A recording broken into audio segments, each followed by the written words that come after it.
In Britain, the Vulcan Motor Company was proud to film the way their workers assembled cars, slowly and carefully by hand.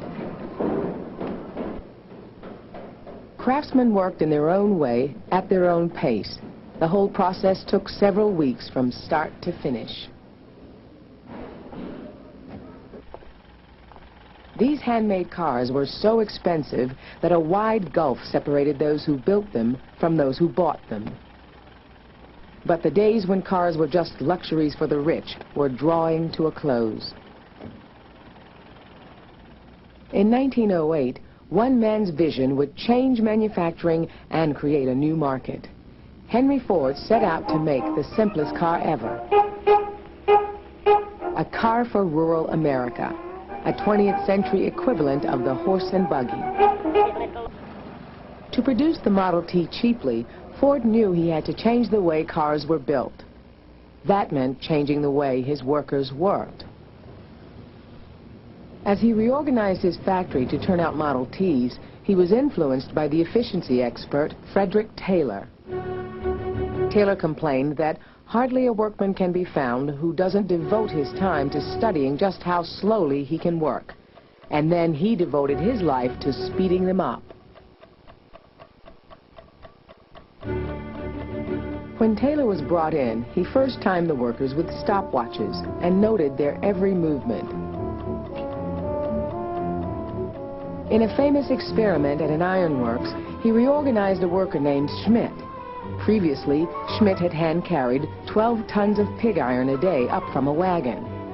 After Taylor rearranged things, the tolerant Mr. Schmidt found himself carrying 47 tons, and production had been raised 300%.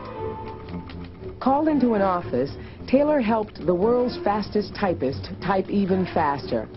The new world record of 150 words a minute was achieved by Margaret Owen, and Taylor claimed much of the credit. At Ford's factory, Taylorism meant dividing automobile production into simple, repetitive steps. There would be no need for skilled craftsmen with years of apprenticeship. Men could learn to do any job quickly. A trained wheelwright no longer made each wheel in its entirety. Wheel making was broken down into almost 100 steps, done by different men at different machines. It was much faster, but workers could still complete only 200 cars a day. So in 1913, Ford introduced his most revolutionary change yet. In those days, each car was built from the frame up on stationary wooden horses. The Ford Motor Company filmed a reenactment of how Henry Ford first tried out his new idea. Henry Ford watched it for a while, then he had an inspiration. Instead of moving the men past the cars, why not move the cars past the men? So on one hot August morning, they tried it that way. A husky young fellow put a rope over his shoulder, and Henry Ford called, "Let's go."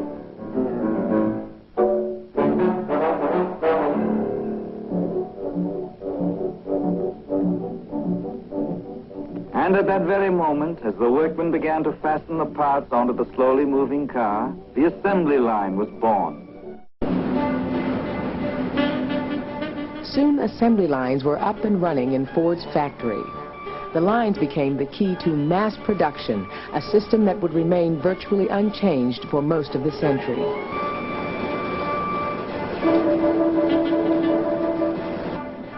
A network of clanging conveyors was used to deliver parts to an exact point on the line.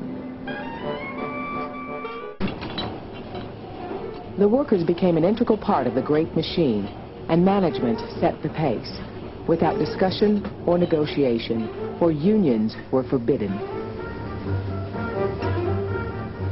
The men faced new pressure as the final assembly line beat out the rhythm for the whole factory. There was no way they could stop or slow it down.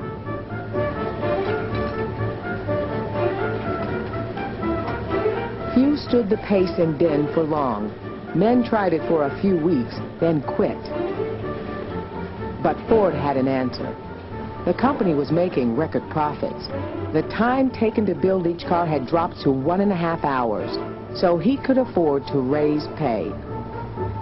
When he announced he was doubling wages to the unheard of level of $5 a day, the factory was besieged with applicants.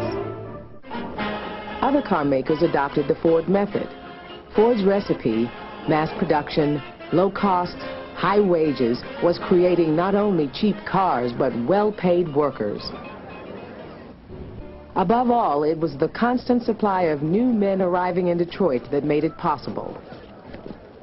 The company set the terms. If they worked fast and obeyed orders, they got the wages.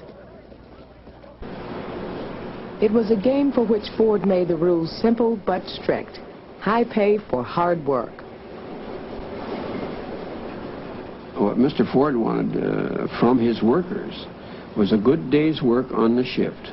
Go home, eat and go to bed, and you'll save your strength and get up and give them a good day the next day. That just pops in my mind, and it is the truth. Ford's private security force, the Plant Protection Service, kept discipline. Anyone who recruited for the unions was fired. Company spies kept a lookout for those considered to be troublemakers. Workers on the Rouge lines had never had job security. Now those lucky enough still to have jobs became increasingly powerless.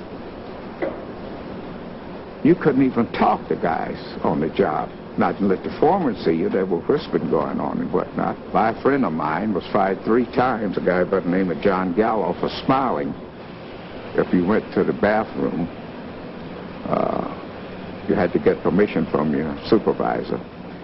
And if you was in there over 3 or 4 minutes, you would have one of the service guys, if you had to use the bathroom to relieve your bowels, he would come up and put his foot where you first, and he says, stand up. And when you stand up, if there wasn't something in that toilet, out you go.